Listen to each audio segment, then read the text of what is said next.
देश और दुनिया की तमाम खबरें देखिए सिर्फ रिपोर्टर भारत पर।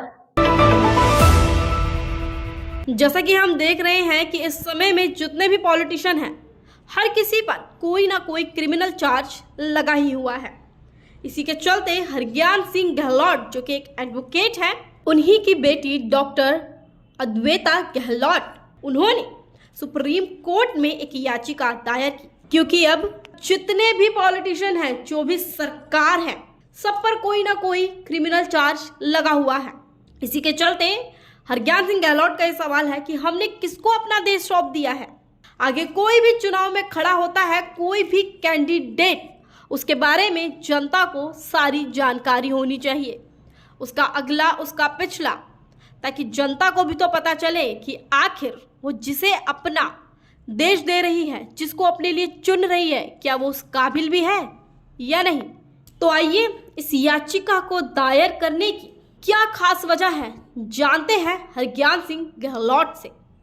नमस्ते, मेरा नाम डॉक्टर अद्वैता गहलोत कपूर है और मैं एक सरकारी डॉक्टर हूँ और मैंने काफ़ी काम किया है ब्रेस्ट कैंसर अवेयरनेस पे, जाके महिलाओं को जो कि अनएजुकेटेड हैं उनको उसके बारे में बताना, गांव जाना, गांव उनके घर से उनको बाहर निकालना। जैसे जब मैं पढ़ाई करती थी तो उदयपुर में उसके आसपास के गांव में काफ़ी महिलाएं थीं जिनको अवेयरनेस ही नहीं थी, जो कभी डॉक्टर हॉस्पिटल भी नहीं आई थी, तो उनके पास ये साधन ही नहीं था, तो उनको जाके बताना, घर से निकालना और काफ़ी अवेयरनेस फैलाई।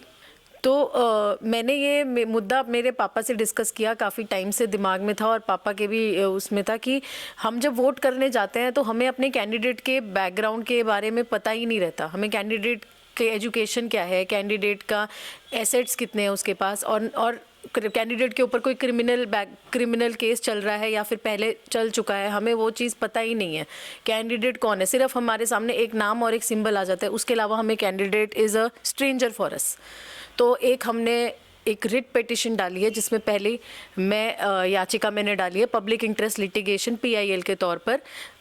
इसमें हम लोग कोर्ट से रिक्वेस्ट करते हैं कि एटलीस्ट एक आम आदमी को, एक नागरिक को क्या इतना भी हक नहीं है कि वो अपने जो इसको वो वोट देना चाहता है, उसको यही नहीं पता कि वो कितना पढ़ा लिखा है, उसके पास क्या एसेट्स और लाइबिलिटीज़ हैं और वो कितना केपेबल है हमारे साथ करने के लिए, हमारे आगे बढ़ाने के लिए हमारे लिए, और कितना उसके पास कोई क्रिमिनल केस तो नहीं चल रहा उसके।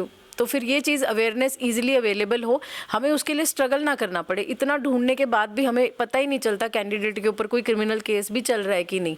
हाँ, मेरे पिताजी श्री हरज्ञान सिंह गहलोत जो कि एक वकील हैं, उन्होंने हमारी इस केस में काफ़ी मदद करी है, क्योंकि वो वकील है तो उन्हें सारा लीगल पता है। और मेरे साथ मेरी बहन इसमें है, जो कि वो खुद एक वकील है, एडवोकेट संजना गहलोत। वो मेरी केस को आगे बढ़ाएगी, क्योंकि वो मेरे साथ इस केस में है सेकंड पिटिशनर के तौर पे। मेरा नाम हरज्ञान सिंह गहलोत, मैं एक IITian और साथ में एडवोकेट हूँ, दिल्ली यूनिवर्सिटी से पास आउट। और ये मुद्दा जो आज हमने उठाया है, ये नया मुद्दा नहीं है। ये हम देख रहे हैं कि क्रिमिनलाइजेशन ऑफ पॉलिटिक्स हो रहा है। और अगर जो हम देखें तो हमारी जो कॉन्स्टिट्यूएंट असेंबली थी, उसमें 62% एडवोकेट्स थे। आज वो हमारी आज जो 17वीं लोकसभा है, उसमें मात्र 4% लोग एडवोकेट्स हैं।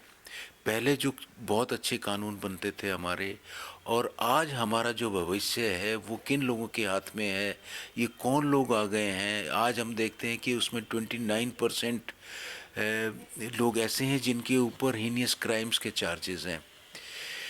तो हमारा भविष्य जो निर्धारण होता है वो किसके हाथ में है।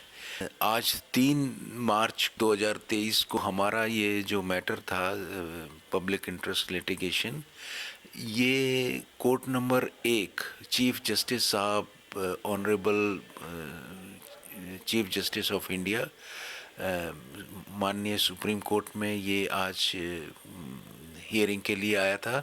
तो उसमें तीनों जो माननीय जजेस हैं उन्होंने इसको माना है कि ये मुद्दा होना चाहिए, और उन्होंने कहा है कि इसमें ये जो इलेक्शन कमीशन है वही इसको करेगा। तो इसमें मैं आपको पुरानी थोड़ी सी बैकग्राउंड इस केस की बताना चाहूँगा कि इसमें 2002 में भी ये मुद्दा आया था। उस समय भी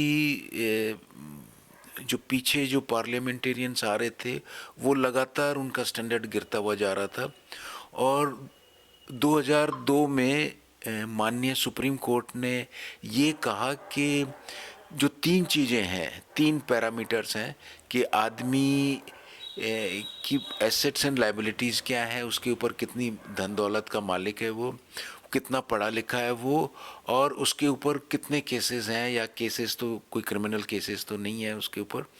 ये चीज़ें एक बहुत अहम है, उस समय सुप्रीम कोर्ट ने माना था।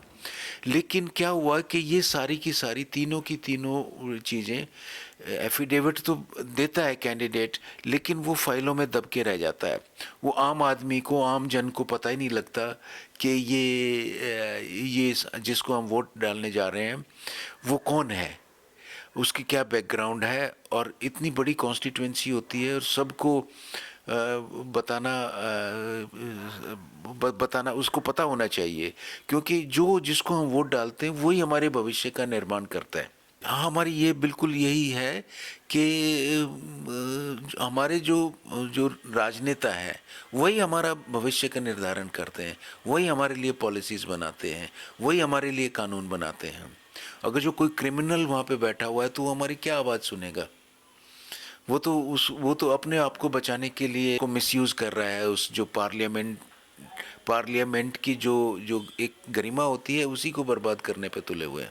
हाँ, आज जो हमारा जो मैटर था इसमें कोर्ट ने संज्ञान लिया है और हमें कहा है कि इलेक्शन कमीशन इसमें कार्रवाई करेगा। अब पीछे हमारे यहाँ कुछ महीने पहले म्युनिसिपल कॉरपोरेशन का चुनाव था।